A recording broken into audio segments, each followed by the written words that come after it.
Lieutenant Nick Hannes from Marshalltown Fire Department. And in amongst our array of equipment and photographs, we're going to tell you about the history of our fire department. There you go. Yeah, my name's Nick Hannes. I'm a lieutenant with the Marshalltown Fire Department.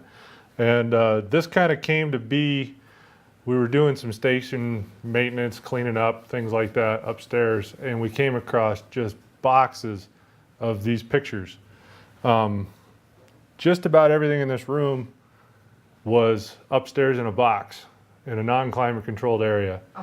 And we talked about as a union body, and we said, you know, this is our history, and we can't, excuse me, we can't just let that fall apart.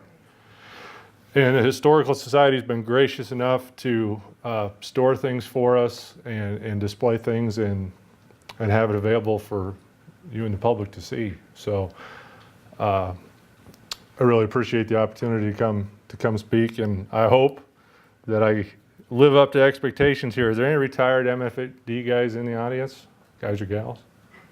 And we have one active member who came in the back, and I appreciate you coming, JJ. And then I contacted Dave.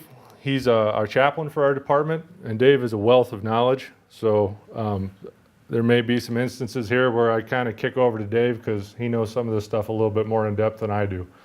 So I'm pretty informal. If anybody's got any questions, let's just have them. So we'll get started, I guess. The first form of organized fire protection was taken in 1853 when authorities of the small village of Marshalltown requested each household keep 2 buckets for fire protection and to be used in case of need. The permanent organization of the fire department took place in 1868 when the Rescue Hook and Ladder Company was formed. At that time, a hook and ladder truck was purchased in Chicago at a cost of $1,600. After the Great Fire of 1872, the city purchased a large double-decker Jefferson end brake engine for $800. With that came a large hose cart carrying 1,100 feet of hose. A.C. Sherwood was the first chief of this rescue company, with officers J.W. Haynes, foreman, and George W. McKinney as the first assistant. The Washington Independent Engine Company was organized in 1874 and consisted of 40 members, although one time had a roster of 70. $600 was raised by subscription to purchase a Button engine from Dubuque. This engine was housed in a frame building on Main Street with Robert Vogel as the first foreman. After the waterworks was built, the engine was sold to State Center for $600 and replaced with a hose cart called the Spider from Auburn, New York at a cost of $400. The name of this engine company was then changed to the G.W. Woodbury Independent Hose Company and was housed in a 20 by 30 brick building, which is presently the location of Tallcorn Towers on East Main Street. The Hope House Company was organized in 1875 with a complement of 20 volunteers and was located at Center and 3rd Street. And this is the old Waterworks Maintenance Building. Would that be correct? Yeah, that's right. Okay. The Alert Hose Company was organized in 1877 with a volunteer membership of 20 men. This company was located on South 3rd Avenue and was later replaced by Anson Hose Company number 4 in 1881. The Anson Hose Company disbanded in 1902 when the paid department was formed. That'd be where O'Reilly's is now. Okay. The modern firefighting facilities in Marshalltown were developed within this century, with the paid fire department being established on July 2nd, 1902. At that time, a fire station was constructed on State Street to house the new department at a cost of $4,700. This station was located across the alley from the Memorial Coliseum on what is presently a parking lot for City Hall. Equipment at the time consisted of 6 horses, 1 horse wagon, 1 combined chemical engine and hose wagon, and a hook and ladder truck. The hose wagons carried 35 feet of ladders and 1,000 feet of hose, while the hook and ladder was equipped with 150 feet of ladders and 500 feet of hose. The wheeled equipment and harnesses were purchased at the cost of $3,500. And times have changed immensely when it comes to equipment. At that time, there were 38 fire alarm call boxes distributed throughout the city. The new fire station was described as an elegant structure fitted up nicely with every convenience for the men as well as for the horses. This organization was boasted about as being under the command of a chief, its members competent and fearless, with a record including many signal feats in the extinguishing of fires of the most difficult and formidable character. And that's quite a mission statement. Although the old volunteer department served without compensation, the payroll of the newly formed department amounted to $600 per month for the 12 paid members. A volunteer fire department around the turn of the century consisted of 6 horses, 2 hook and ladder companies, and about 150 volunteers. A series of serious fires from 1898 to 1901 prompted the city officials as well as the public to examine the need for a more effective fire service. This was not that the volunteers had not given good service, for they were probably as good as a volunteer organization as there was in Iowa at the time. But the equipment was outmodeled and the system could not provide the prompt response that could be possible with a paid service. The city was growing too large for its volunteer service. It is believed by some that the Tremont Hotel fire of March 4th, 1902 was the direct cause of the council deciding to establish a paid department. This, however, is not true, as newspaper accounts of the council proceedings for some time prior to the hotel fire told of the steps being taken to provide for a paid service. In fact, the Times-Republican of February 11th, 1902, a month prior to the Tremont blaze, said a paid fire department is assured. Contracts were entered into last night for the purchase of all equipment except for the horses. The fire extinguisher company's bid of $2,050 for 1 combination wagon and chemical extinguisher and 1 straight hose wagon was accepted by the council. The campaign for the installation of a fire department really began, for a paid fire department, really began after the disastrous Letts Fletcher fire of December 6, 1897. Right here. Right there? The building prior to that building, Wow. where Iowa Wholesale used to be there. So you learn all the time. The big grocer house with 3 floors heavily stocked with goods was destroyed, and the fire was one of the worst in the history of the city and was fought under most adverse circumstances. The temperature was below 0, and working within the heavily stocked building was dangerous. This building was rebuilt after the fire and became the home of the E.R. Lay Dry Goods Store and is now the location of Surplus and Sports Supply at 2nd Avenue and Main Street. And that's obviously outdated. This is what I'm reading off of is a little bit old. You remember when Surplus Supply was in the front part of the building? Yeah. Okay. On December 20th, 1899, the Times-Republican told of another serious fire. It said the most disastrous fire since the loss of the Letts Fletcher stock and building 2 years ago occurred at midnight when the stock of dry goods of the R.C. Peterson Company in the Harrodon, am I saying that correct? Harrodon block was damaged and the adjoining property suffered some loss. The estimated total loss is $23,000. Peterson carried a stock value at $21,000 with insurance of $12,000. The Boardman building on the west was thoroughly soaked with water, flooding the Kinsey Saloon, and the Putzel clothing store had some smoke damage. There were 3 other serious fires in the early 1900s. On February 2nd, William Shettle was burned to death when a gasoline stove exploded in his home, in the home of his father, Levi Shettle, at First and Railroad, which is now Madison Street. 4 days later, fire gutted 2 stories of the Woodbury building with a loss of $25,000. Now, the Woodbury building is still downtown, and that was the theater part that was burnt off. If you go up the steps at the Woodbury building, you can still see the ticket office, but the theater part is no longer. That was on the north end of the building. And this is why Dave is great. Dave knows all this stuff. He was there.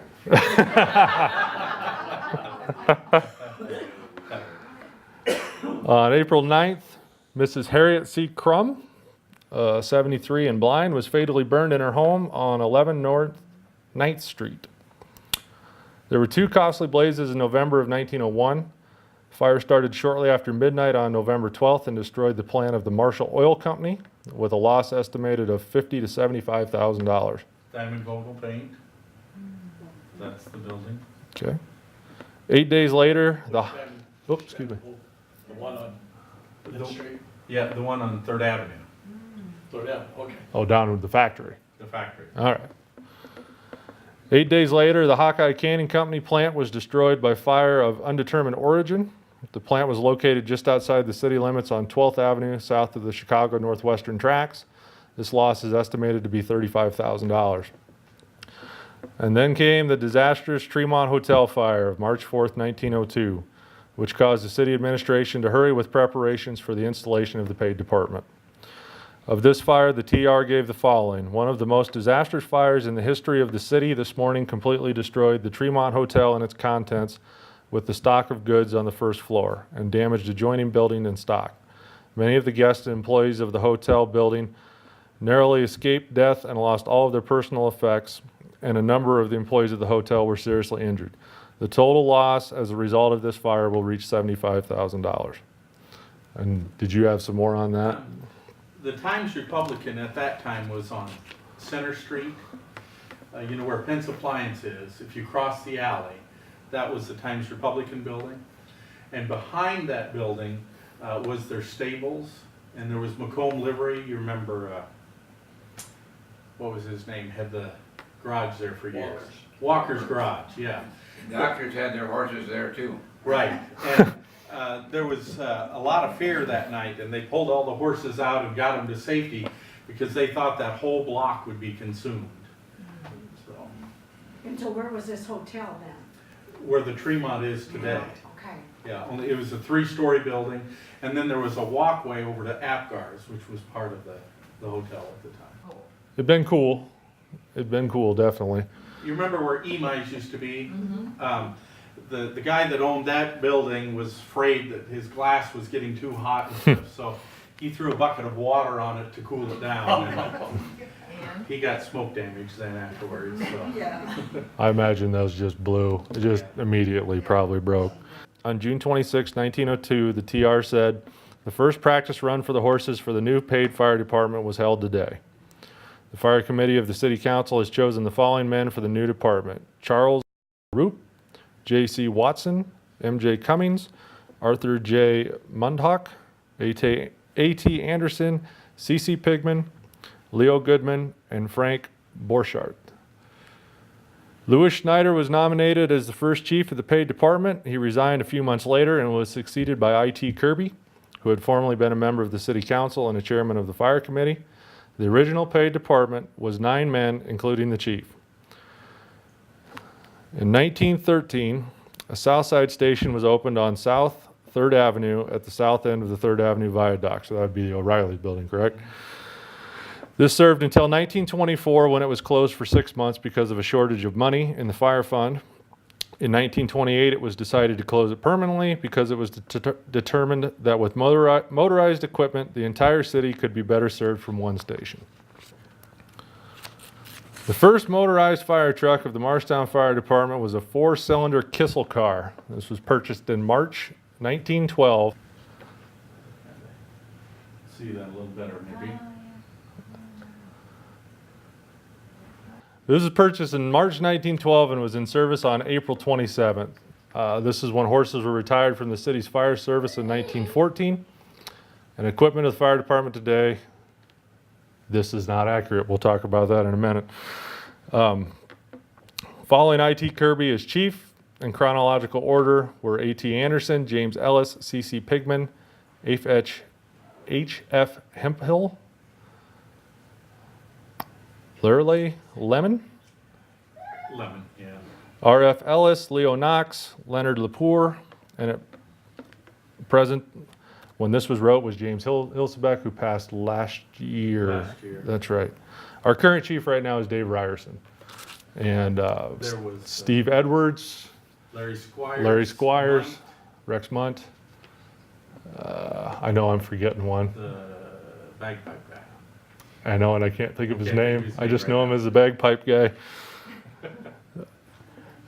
In 1966, upon the recommendation of the Iowa Inspection Bureau, a fire insurance rating agency, the city's fire prevention bureau was established to enforce fire laws and conduct fire investigations in the city.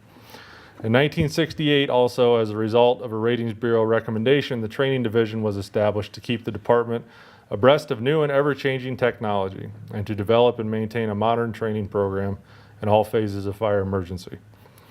In 1984, the city building department was assigned to the fire department so as to maintain continuity within the building department in the absence of the building official and to offer better service to the public. Although fire suppression is the major reason for the department's existence, today's fire department is involved in additional activities. And these include ambulance assist response with Marshalltown Medical Surgical Center, now Central Iowa Healthcare.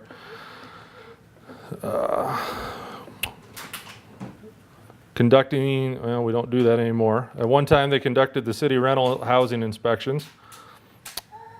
In-service fire safety inspections of businesses and industries. And in addition, the department presents fire safety education programs to the schools and civic groups under the direction of the Fire Prevention Bureau. The department, at the time this was written, answers approximately 650 emergency responses annually. Since the installation of the paid fire service, there have been fewer destructive fires. However, there have still been some serious fires over the years that have been costly. And here, I have a list of them here, and Dave has some information on some of these. 1907, the Iowa Central Car Shops. This was a loss of $61,860. 1911. What's that? Railroad car shop. Okay. Was it rebuilt? Well, it was rebuilt, but it was, I think, a wooden structure afterwards. This was a stone building.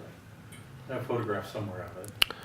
With Billy Sunday in it, in fact, inviting members to his get-together. 1911, there was the Lennox Machine Company fire, which we were just talking about before we began. The loss listed at the time is $110,000, and in 2015 dollars, that'd be $2,750,000 loss. We have the Times Republican fire of 1919, Buckwald Lumber fire of 1930. The 1919 TR fire was in the old Marshall Implement Building. It was on the south side of the building, and when Marshall Implement was still operating, you could see where the press set. There was a cement slab in the back. The St. Mary's School and Auditorium fire of 1940, the Odeon Theater, the Capitol Theater of 1946. Now, the Odeon Theater is this building right over here, and it says Odeon on top. Capitol Theater fire is what we would know as the Odeon was across the street, the Orpheum was here, and where our Orpheum is now was the Capitol Theater fire. Dave's awesome with this. The Fidelity Bank fire of 1951. This was one of the nice displays that we found stuck upstairs. And what better place to have it than here, for people to look at. This is where China King? The Chinese restaurant is downtown. Ocean City. Ocean City, yep, yeah, that's correct. Is that right? It was in the basement before. Yeah. Oh, really? I was telling Nick a while ago that Mr. Chatterton was there. Yep. Mr. Chatterton was the president at the time. they couldn't get in the building to fight the fire. They had to call a machine shop in to cut the bars off from the back of the building in order to gain access in the back. Along Center Street, in part of the old Krejci Dollar Store where Denny's is now, those rentals, Helberg Jeweler was in there, and then the barber shop, and they were bringing guys in there to lay them out to revive them a little bit. It was quite the fire. Some of the more notable ones, the Days Lane Bowling Alley, 1964. It was listed as a $191,000 loss, so. That's by Fairway. That bowling Where alley, the car remember? wash is now. Yes, where the car wash is now. The Franklin Elementary School, 1968. Central Iowa Bean Mill, that's one you were telling me about. Yeah, that's down by, what is it, American Concrete or whatever it is? Yeah, the one there down by the Y. Yeah. Dick's Place Tavern, Marshall Lumber, St. Mary's Gymnasium, the Tremont Building Complex in 1977. Godfrey Motors, 1980. That was on East Main Street, about 9th Street, or 9th Avenue in Maine. And then November 20th, 1983, it's listed as the Waterbed Shed and Exposures Fire. And as I've been doing some research for today, I've been giving some of the more seasoned gentlemen a hard time. I came home as a newborn the day before that fire from Marshalltown Hospital. And some of our members remember being at that fire, so We call that the coast-to-coast. the coast to fire. coast fire. It used 1.2 million gallons over a normal Sunday consumption of water in Marshalltown. Give you how much idea water was pouring on that. Some of the other ones is Dave and I got together and talked about, and one that they didn't really address in the history that I read through was the Slaves Elevator Fire. And I'm told that this is what led to the development of pump number 1 for Fisher Governor. And Dave had a really good info on that. Elevators were working, and the Iowa Central was the first to notice that the elevator was on fire, flames coming.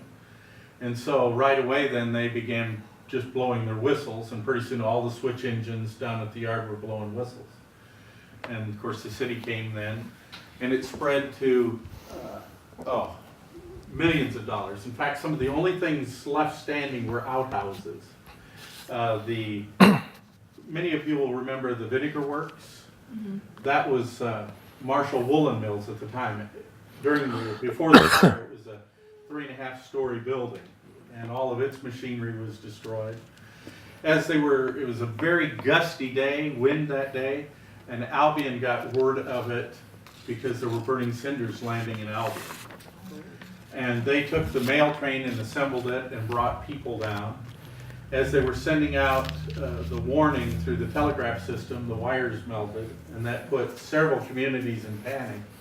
In fact, Des Moines loaded an actual pumper on the train to bring it up. It was stopped by literally tearing buildings down and sidewalks up, because they were wooden sidewalks. And the fire got as far north of where Iowa Lumber was, and it says the mayor, and that's that house right across the street from where Iowa Lumber was, that block-type building, was a very expensive house. And in some of the recollections, it said that the mayor was severely scorched in trying to save his property. So merchants on Main Street were paying $10 a wagon load to have things carted away. So Some other, and these are more recent in history, fires that we've had that have been kind of major fires. And one of the things I was telling Dave when we were talking about this, I talked to some people in the community, and there seems to be somewhat of a feeling, well, nothing happens here. Well, we have a whole list of history of some very major events that would be major across the country. I don't care what city you go to. They would be the Slay Elevator Fire. That would be a very, very major event. And as you start digging back through things, and you look at in Marshalltown, Iowa, we have had a lot of major fires in town. The most recent big fire would be the Kibbe building, just up the road here when we were dealing with our arsonist problem. That was, and I want to say there was over 1 million gallons of water used that day too, and large loss and things like that. And I apologize, I don't have the actual numbers of loss for that. But the Trade Home Shoe Fire, that was one you had mentioned. where Sub City is, And the Brethren Nursing Home Fire. that was just outside of town. Okay. Marshalltown responded at that time.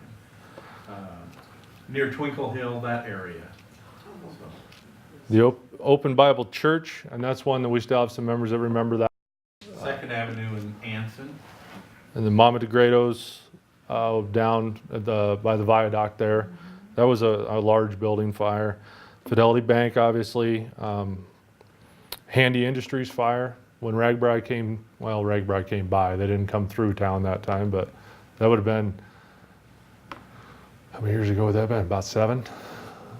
And that was this time of year. So heat and everything like that. That was a major fire. I remember that one.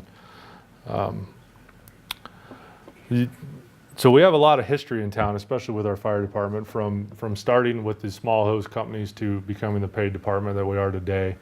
Everyone that is up there that serves now is very proud to serve for the city of Marshalltown and their fire department. And we try to keep on with some traditions. One of which that I've found here as of late is This is a picture of the Marshalltown state champion running team for volunteers. If you guys want to look at that, I mean, it's not in the best of repair, but it won't fall apart just handling it. But just think, they would pull these carts by hand. Mm-hmm. Because they were just little volunteer departments, you might say, within the city, but they weren't maintaining horses or things like that. They couldn't. That didn't happen until the full-time department came, where they could maintain the horses and have somebody there with them. And we still have in the station, there's a pretty good picture of it in this then and now. I don't know how many of you noticed it, but this blue cart, here's a hose cart. We still have that in the station. So that's pretty neat when people come in and take station tours. We have a lot of school groups that come through. We have a lot of private groups that come through for tours, and it's pretty neat to show them that old hose cart and explain how it was used. It was pulled by hand. It wasn't pulled by horses. There's 2 brass handles on each side and a great big reel, and people just grabbed it and took off down the street with it. Everyone else followed behind. When somebody pulling got tired, they'd swap out and keep going.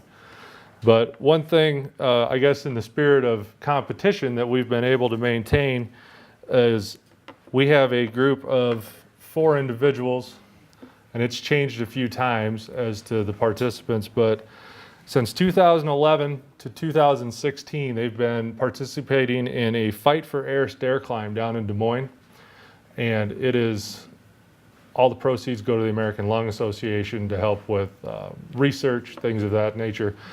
And Marshalltown, Iowa has won that from 2011 to 2016. We beat Des Moines, we beat Cedar Rapids, we beat Waterloo, we beat these big professional fire departments. And we've won it for the last, that'd be 7 years. So that's pretty neat. I like that. So the running was part of their training? Yes, they would train.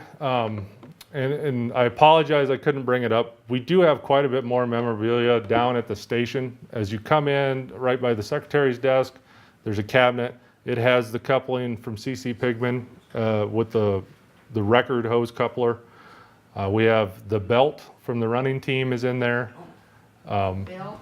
The championship belt. I think you can see it in the front of that picture. There's a little brass belt. And that's all down there. We invite you to come look at that stuff. Some of that's pretty neat old stuff. The department today, the building we're in right now is built in 1956.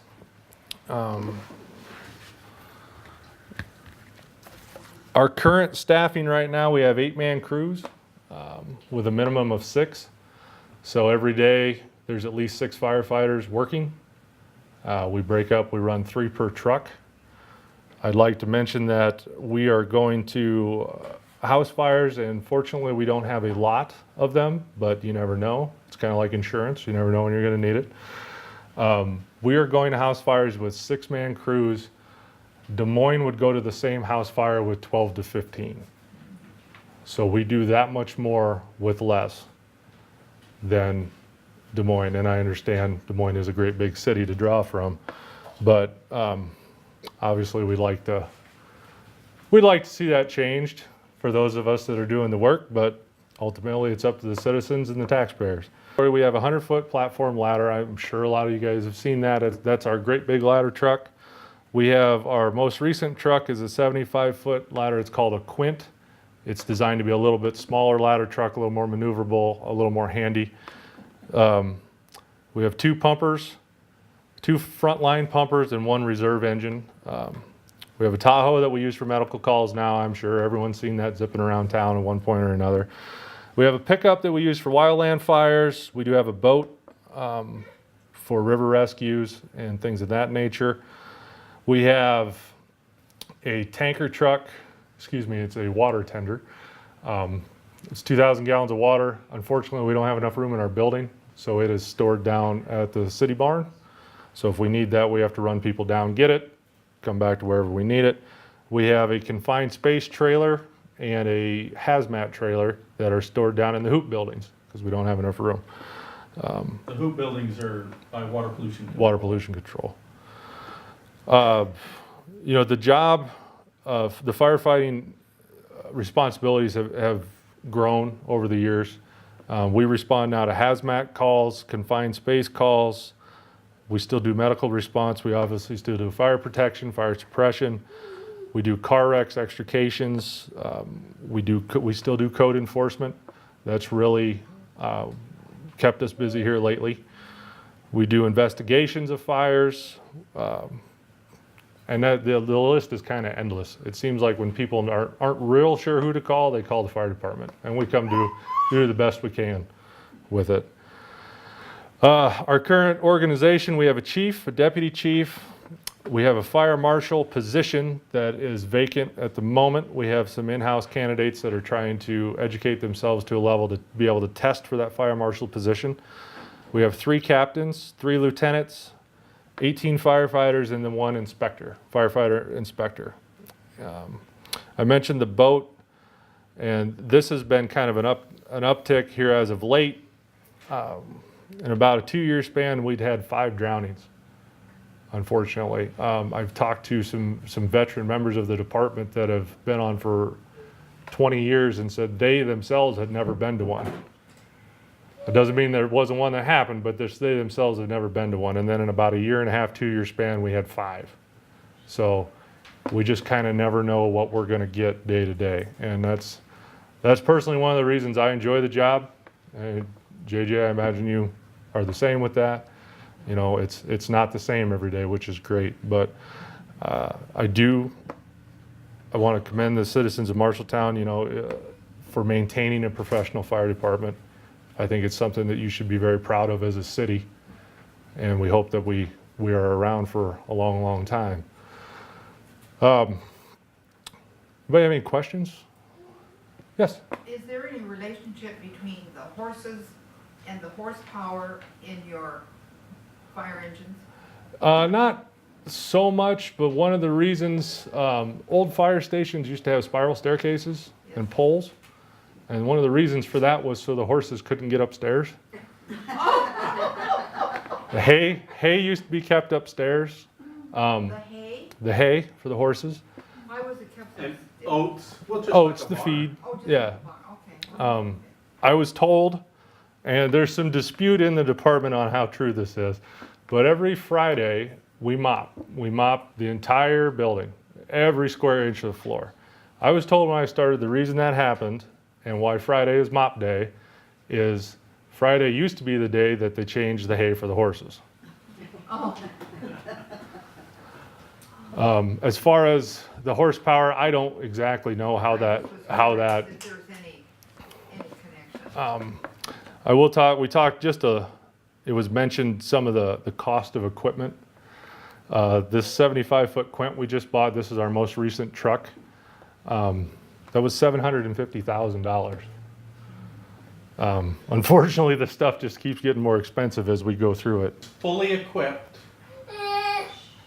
for $10,000, 1935. 1935. Now, to give you an idea, they wear this equipment out. Oh, This absolutely. truck was in service from 1935 until 1975. And the truck that replaced that was the Squirt. Right. That was right. just retired this year, No, last year, 2 years ago. 2 years ago. Yeah, and that was what we replaced this 75-foot Quint with the Squirt. So, Were any of the fire trucks that were built in Marshalltown bought by the city? yes, I old have a aerial picture of number 2 was built by American Fire Apparatus, and it was in service until the new aerial came into work. I think it started in like 64 or 65. That is. Here's a picture of American Fire Apparatus with an MFD number 1, so one other truck must have been purchased.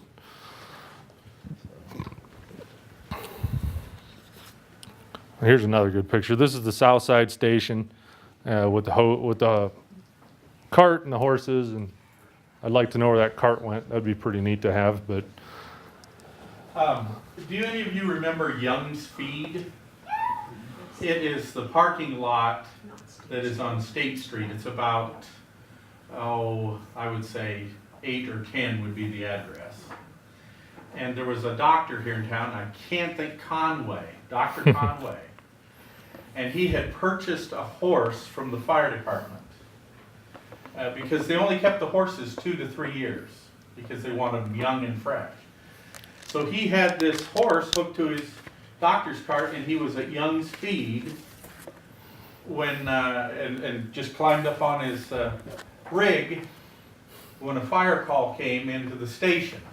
And of course, this is after this horse is one of the first retired when they've got, you know, mechanized equipment. And he went to the fire. There was no way he would stop it. And to give you an idea how well trained these horses were, when an alarm would come into the station, the stanchions would drop. They were chain stanchions, and the horses would automatically move to their spot.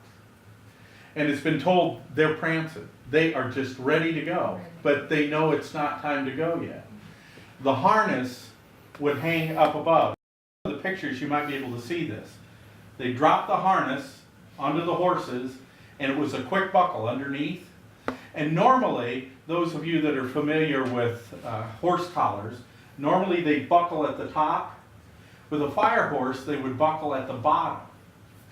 And as they're getting the equipment ready and the horses ready, the lead horse, whichever apparatus it was, he would not move until he heard that click and felt it at the bottom of his neck. And a driver had to be on the rig pulling, because the minute that was collapsed, that horse was on a dead run, and it'd run into the building across the street if it wasn't told which way to go.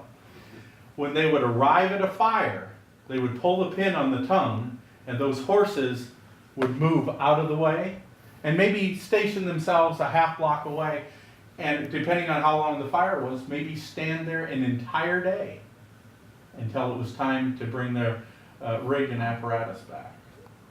And that's the story how firemen started to ride on the tailboards of fire trucks. Because when it was clicked, he couldn't climb up. As the wagon was leaving, he'd climb up on the tailboard. But what's interesting in this town, see, we had chemical engines, which would be like the old soda fire ash. extinguishers. We didn't have an actual steam engine. When an alarm would come in, they would flip a switch, or the telegraph alarm would also ring at the waterworks. And so the superintendent of the waterworks, who was ever on duty at that time, remember the old tin water tower down there by the waterworks? He would begin draining that tower. And that would cause the Alice engines, the steam engines at the waterworks, to start to their full revolutions of like 18 or 32 revolutions a minute. And he would close that water tower, and and not fill it. And that would increase the pressure in all of the lines here in Marshalltown to 150 pounds pressure. And that's about what you use on hand lines. That's about what we still use about that pressure on hand lines. Of course, we don't pump into the lines at all. We take water from the fire hydrants, run it into our pump, and then the pressure is, and it's about you're trying to end up with 100 at the end when it's coming out. So it comes out of the pump about 150, but it's kind of amazing. And a lot of things with the fire service, and a lot of things just in general, police department, as you go back, some of those things have never changed. 150, still 150, things like that. Do you know what the average pressure, or how many gallons per minute one of those steam engines could pump? About between 750 and 1,000 gallons of water a minute. Nick, what does your engines pump now? About the same. Our big ladder truck will pump 12 to 1,500.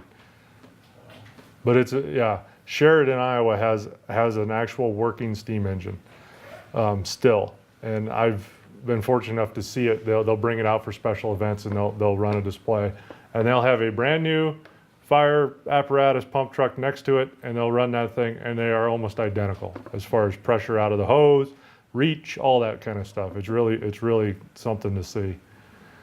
And they could build pressure in those, by the time they got to the fire, maybe 6 blocks away, they would have steam pressure up. And it's used the same principle that we have on the automatic tankless water heaters today. Same principle.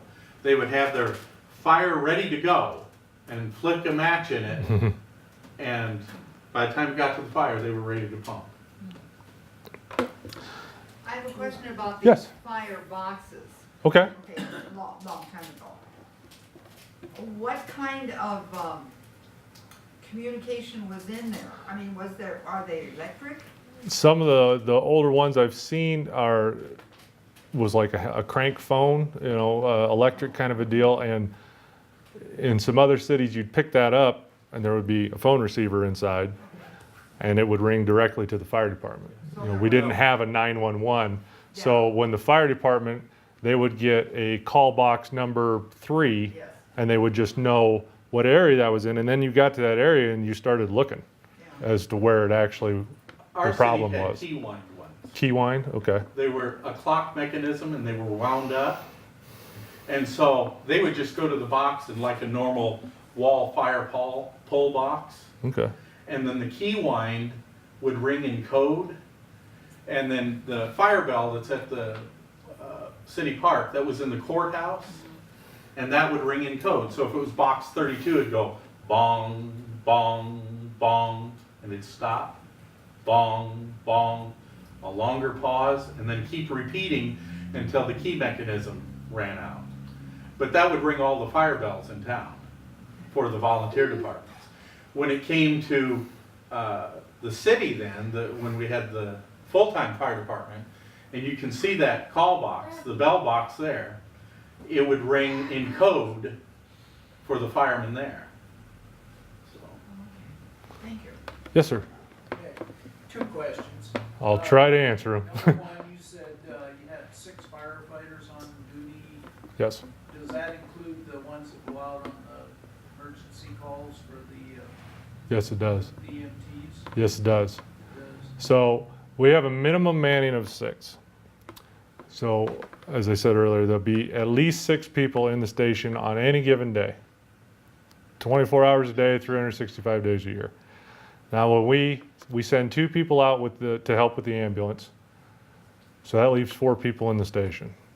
If we have a fire, car wreck is a great example. We'll send 1 truck, which is 3 people, and we'll send that out in the county. We have an agreement with the county to come help them with car accidents. So now we have 3 people in the station. What happens is, and it's all through cell phones now, we'll get a page on our cell phone. We need people to come back to work to man the station because we need to maintain manning within the city. So yes, it does. It counts those. So we do get stretched kind of thin from time to time, but we do a pretty good job for what we have, or for our numbers that we have. So question number 2, Yes, you said you had stuff scattered around town, yes, equipment. yes. So if you get your new fire station, is everything going to be able to come in one spot? That's my understanding. As it stands right now, the proposal for the new station is to be big enough to house everything we have with a little bit of room to grow. So that would be huge for us. Just the amount of time. You guys probably were aware the other day we had a little incident at the hospital. To go to that, we had to send a truck to the waterworks plant to pick up our trailer to come back to the hospital. So we had the proper equipment we needed for that call. It just eats up time. But that's my understanding is with the new building, if it passes, that there will be enough room for all of our equipment and all of the police department's equipment too, because I think they're in a similar situation. They have some stuff that just doesn't fit where they've got it right now, or don't have space for it. So that's the hope. Does anybody else have any other questions? If not, we'll talk about a little bit of the stuff we got up here. Okay, this is a bugle. And these were used for communications. Put them up, you talk through them. The story I'm told on this one is this was dropped off to be replated and never picked up. And when the jewelry store that was doing the replating closed, it was donated to the Historical Society. That's the story I'm told on that. So I can't even tell you where it came from or who had it, but it seems like a shame that somebody forgot that someplace. But Yeah, they would hold these up. You can kind of see through them. There's no, I mean, it's just this was the front runner to a megaphone or a bullhorn. They'd talk through that and holler out all their instructions. This is a fire helmet, and the best kind of date we've been able to come up with on this would be 60s, 70s. This is just, it's a fiberglass shell. The liner is missing, but I wanted to show you the difference in this one versus this one. This is my helmet. This was a former lieutenant's helmet. Lieutenants for Marshalltown Fire Department wear yellow helmets. Captains wear red. Chiefs obviously wear white. And the rest of the firefighters wear black. So if you guys are interested, we'll pass these around. I just want you to feel the weight difference in them. As technology has gotten better, it's great as far as the protection aspect. The downside is better usually equals heavier.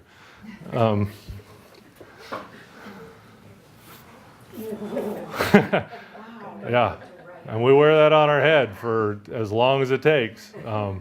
Some incidents are short, others can be quite lengthy. Yes? Our new packs are 10 pounds heavier than the old ones. Right.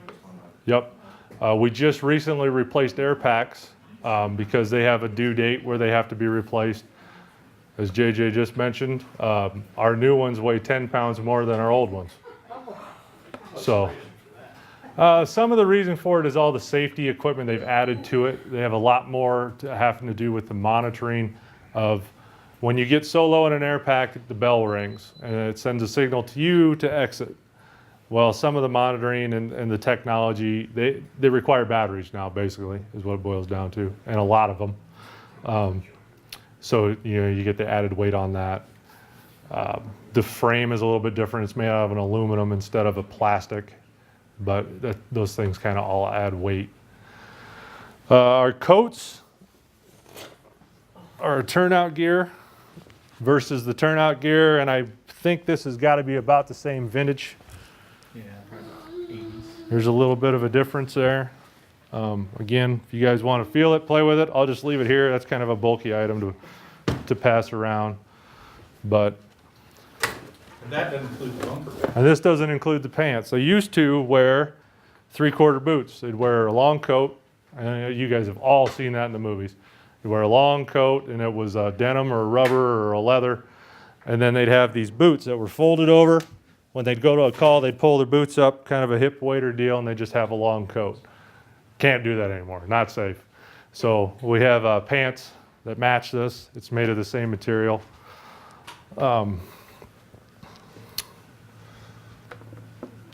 Everything in the fire service is under NFPA, which is a guideline. There's been a lot of things throughout history that have led to the creation of NFPA. A couple things just off the top of my head.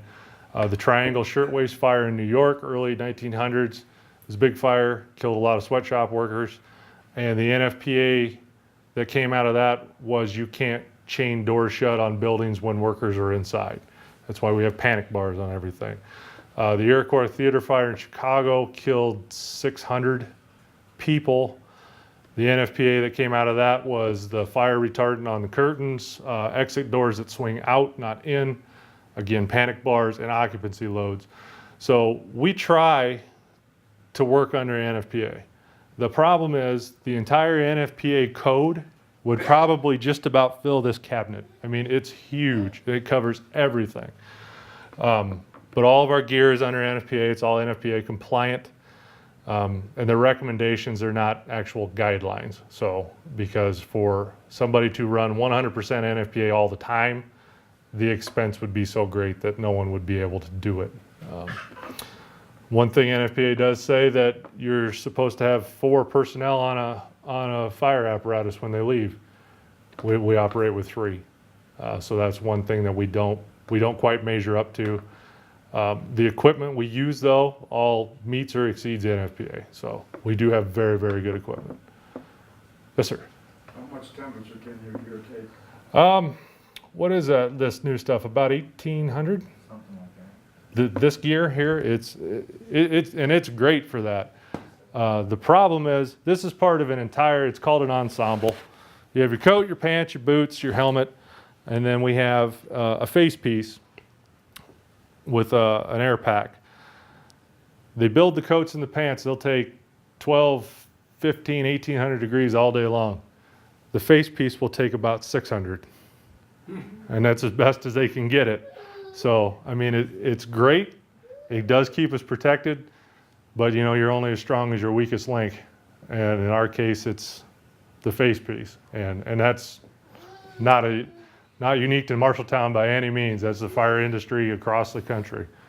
If anybody, any aspiring wannabe millionaires can figure out how to make a more face piece that will take more temperature, you'll be able to print your own money. Anything else? Yes. Did you always want to be, when you were a little boy, did you always want to be a fireman? Well, it's kind of funny. My family, my father's a volunteer fireman, has been for 35 years now. And I grew up always kind of around it. I went through a phase where, well, you want to be you quit wanting to be a fireman when you're or a firefighter when you turn about 10, 12. You know, that's a little kid job. Well, as I grew up and came back around to it and was aware of some of the opportunities in it, it seemed like a good fit. And I really enjoy it. I wouldn't trade it for the world. We have a small but very, very good department that I'm very proud to be a part of. And you as citizens should be very proud that you support. Because as I was telling Dave, I would put our guys up against any one other guy from any big city. I mean, we're that good. I mean, I don't mean to sound like bragging, but it's not if you can do it. So I mean, When they go to a house fire, they're actually doing the work of 2 to 3 men compared to other departments. mhm. And so you should be really thankful that we've got men and women like them that are willing to do and not give up until the job's completed.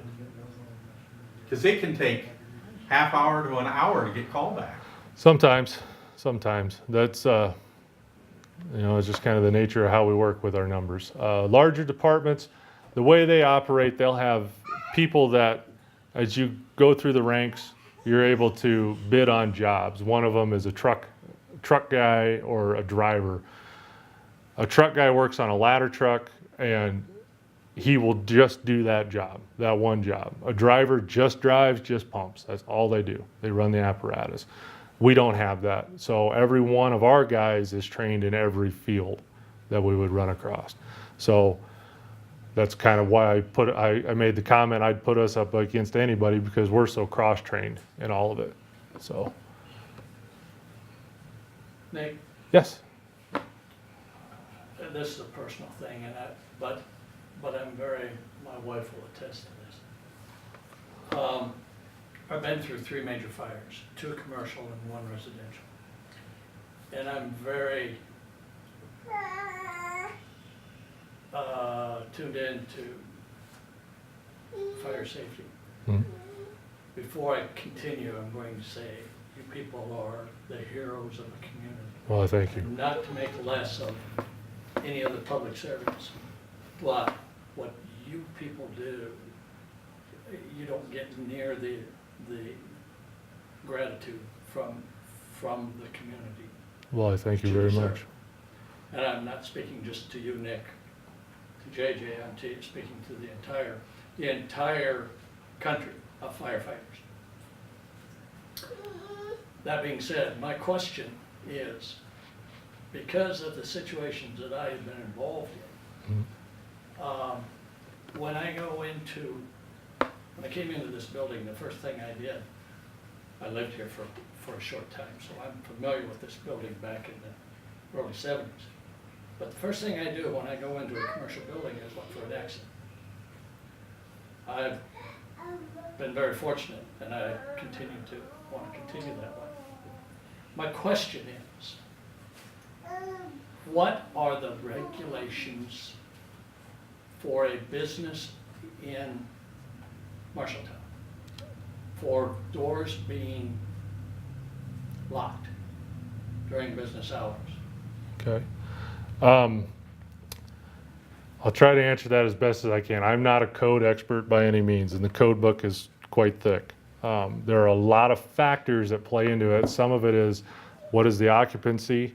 What are your business hours? And what is the square footage of the building? Kind of my,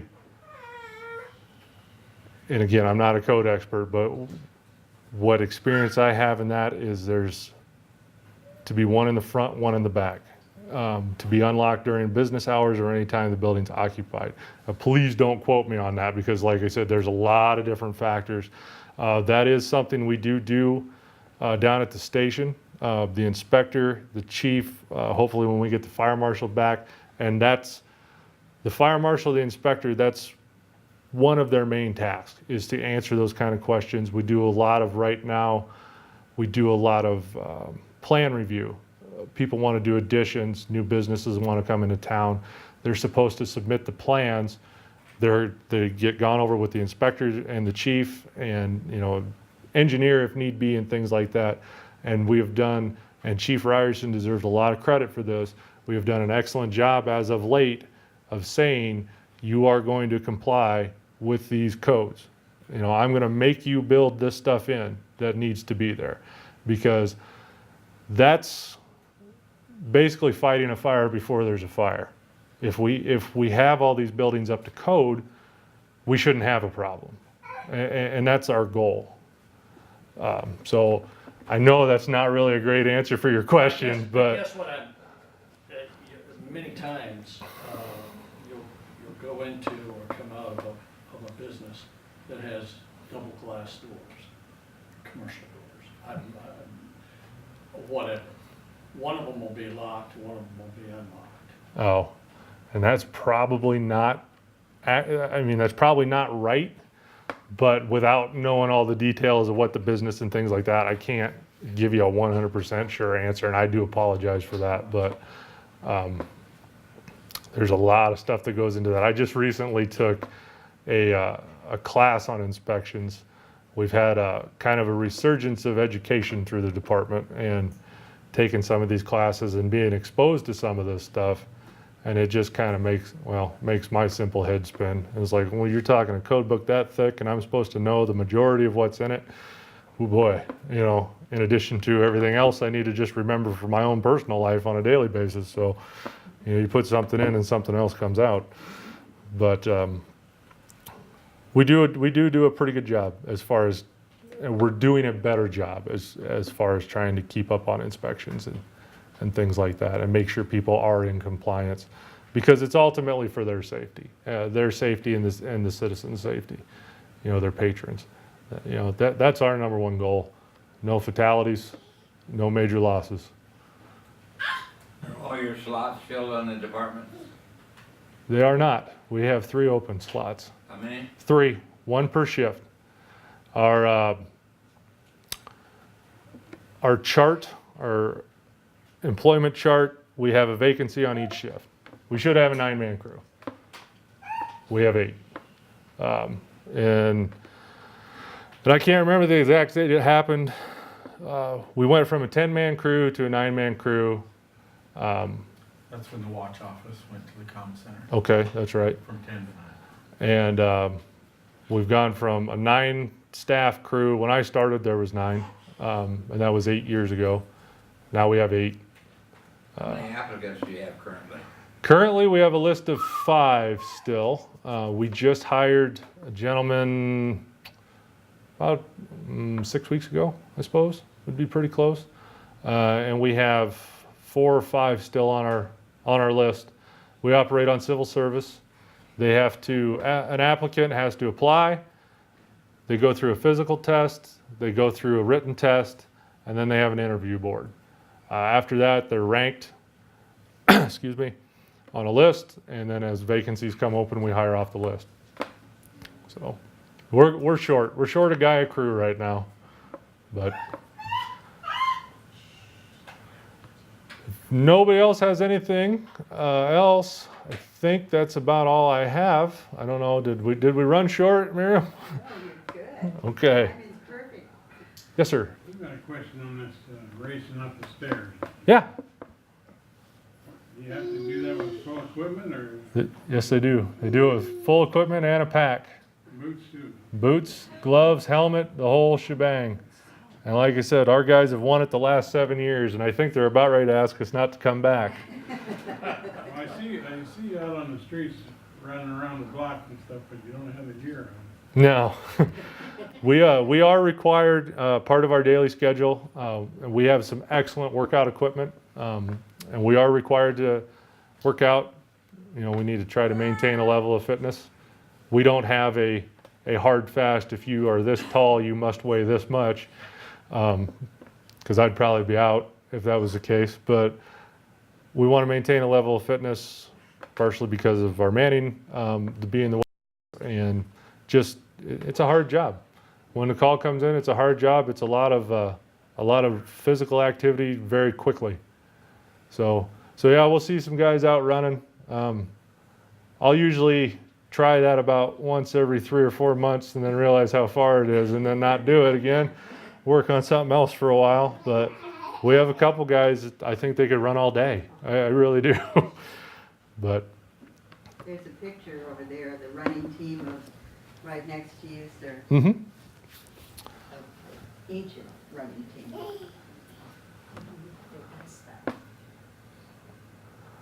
Okay, well, I thank everybody for coming out. I really appreciate the opportunity. I think it's very good to get some of our history out there. I was really happy that the Historical Society was willing to take all of this stuff from us, because I would have hated to have seen it, and we as a group would have hated to have seen it just rot away to nothing. Hopefully we'll be able to maybe work with the Historical Society, because I think there's some more stuff over there too, and have a nice display that you're all welcome to come look at anytime. The other thing I would mention is the fire department's a public building. You know, the citizens own it. Stop by, have any questions, come on in. You want to look at something, come on in. There's always somebody there. So with that, I thank you, appreciate it very much. We thank you.